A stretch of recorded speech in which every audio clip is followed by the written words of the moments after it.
In the previous discussion, I introduced the thesis of the middle ground advanced by Richard White. And what the middle ground argued was that due to this example of, this society that was forged due to mutual accommodation, one corollary to that reality was that conquest was not a necessary event, right? It could have been otherwise. Now, what actually happens historically is indeed conquest, however. And what you see happening is indeed the displacement, some argue genocidal displacement and decimation of Indian civilizations, native civilizations. So this brings us to this idea of the Indian's New World. This is a historian's way of looking at it, a particular historian named Merrill. And he wrote this article called The Indian's New World. And what it does, it does a great job. It's kind of summarizing what happens to the native societies here, right? And he puts forth 3 stages that in large degree explains the displacement and decimation of native societies. So he breaks it up into 3 stages. There's disease, which we acknowledged was a form of ecological imperialism. Let's remember that. But also the forced integration into a market economy. What does this mean? Well, let's recall that settlement and colonization was largely spurred by trade. And let's also recall that this is the early stage of capitalism. At stake here is profit. When you think about profit as being a motive, whether it's today with a company or even a family-owned restaurant, let alone back then, profit was a main goal. And indeed, here's something I needed to mention earlier in the previous slide. You see the formation of quote-unquote chartered companies. Okay, an example of that, again, in the previous slide. In fact, I'll go to it right here. The Dutch East India Company. So what is a chartered company? A chartered company, it's a company, first of all, meaning it's business related, and it's basically a group of investors in the New World that join together in order to finance exploration, colonization, and trade, and to augment their profit. Okay, so it's involved in profit making. All right, so this alerts us to the fact that profit and commerce is, again, a spur, a motivation. Now, what happens here is once this economic system is introduced to natives, because, they're involved in trade relations, it doesn't happen overnight, but through the ensuing decades and indeed centuries, the incorporation of early capitalism, the market economy, is going to become foisted upon native people. Now, before contact, you could imagine native economic interaction as being primarily based on, trade of goods, right?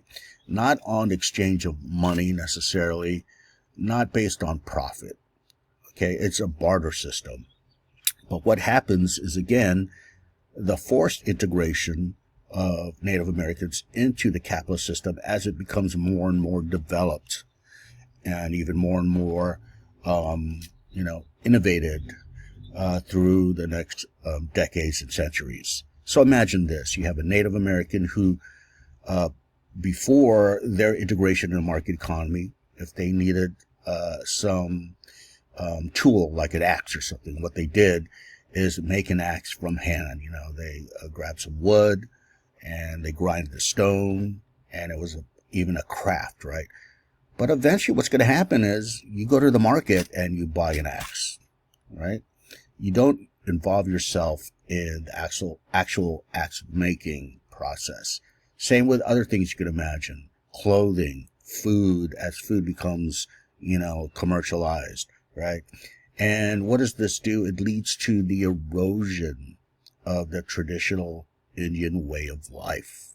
Again, it happens in slow motion, not overnight, but that leads to the Indians' quote-unquote new world. You see a creation of a new world from the Indians' perspective. Let's remember, New World was a creation of the Europeans, right?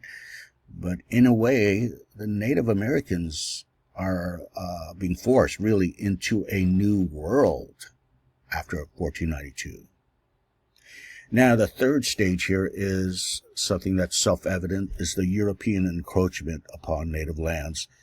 You could talk about all European explorers, and certainly when we talk about U.S. history, we talk about English encroachment into native territories gained often by force and the breaking of treaties.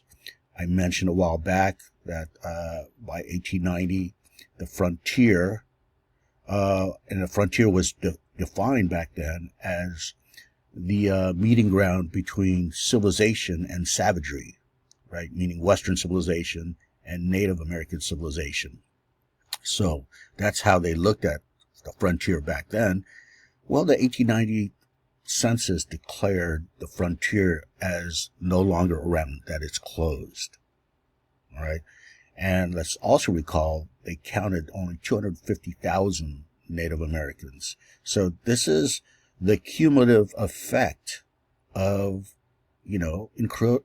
encroachment upon native lands. You put all three together, however, disease, integration into the market economy, and of course encroachment, it leads to what we acknowledge was the displacement and decimation of native civilizations.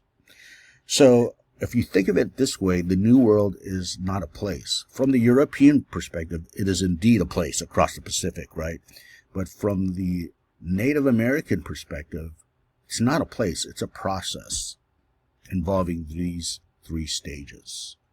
Now, an example of this, the integration in the market economy, and here's where we'll end this lecture material for the Old World meets the New World.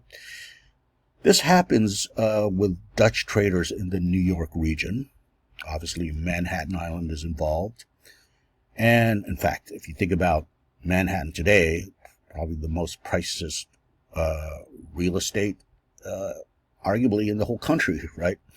So that's from the market perspective, right? When I assign a price tag, so to speak, right? Okay, so what happens here early in the 1600s is that the Dutch made way into what would eventually be known as New York, the New York region. And of course, they noticed Native American settlers there. Particularly, the Dutch were attracted to Manhattan, the island of Manhattan. So an idea came across the Dutch traders that what they wanted to do is make a trade with those settlers on Manhattan, the Native Americans. But what they did is bring over in these chests, right? These chests that were filled with cheap jewels and trinkets. They were not valuable. Okay, they were cheap. And what they attempted to do, and were actually successful in doing, was to trade this cheap items, right? These cheap jewels, for the land, for the whole island. And indeed, these native settlers of Manhattan agreed to that trade. Okay, so you can imagine the Dutch, to use a modern expression, quote unquote, laughing all the way to the bank, unquote, right? They prided themselves in fooling the Native Americans. And the reason they thought they fell for it was because they were, quote, irrational, even stupid, so to speak. Now, is this true? Were the Indians irrational and stupid? Well, from the market perspective, and I was talking about integration in the market economy, right? Certainly from the market perspective, you could argue forcefully that they were indeed tricked, that it was an irrational trade in favor of the Dutch. However, think about this, and this is on or based on the work of some anthropologists studying native paradigms, okay, to use their term, what these anthropologists discovered is that many native people, whether in the New World or other parts of pre-modern world, that many of these societies and civilizations tend to place the most value in what they call the symbolic realm. And here you have to juxtapose the symbolic realm against the market realm or the commercial realm. Okay, what is the symbolic realm? Well, that's things that are religious or ceremonial in value. Okay, so here's what the anthropologists argued in the case of the sale of Manhattan Island to the Dutch for this cheap stuff. They argued that from the native perspective, those natives of Manhattan Island, as it would be eventually called, they looked at those items and discerned symbolic value in those items. Now, from the Dutch perspective, they're cheap, but it's shiny. It resonates at this religious dimension in their paradigm. And therefore, they felt that they were gaining something of value. And in the meantime, what the Native Americans did is just move across the way and settled elsewhere, right?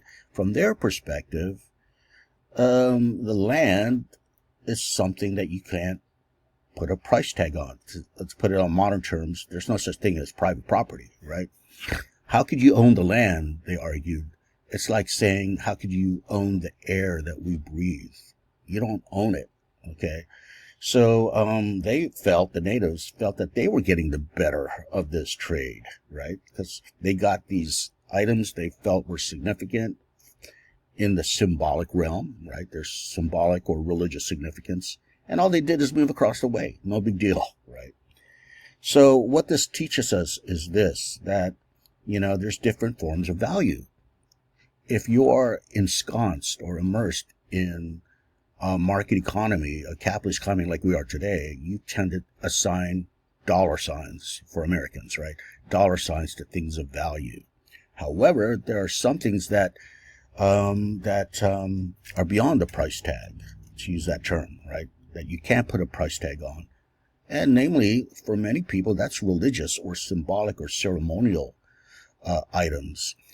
As an example, my mother, who was a fervent Catholic, let's imagine that she got some holy water or rosary that was blessed by the Pope himself. Would she put some kind of price tag on that? Would she sell that on eBay and try to think of a price? No.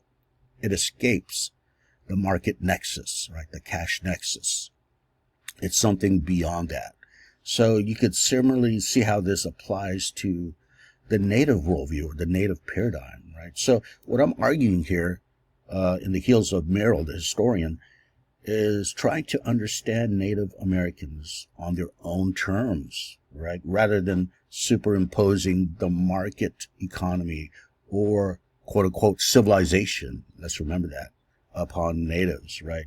In this case, you have different rationalities. The Dutch had their rationality based on market value, and they occupied the market realm.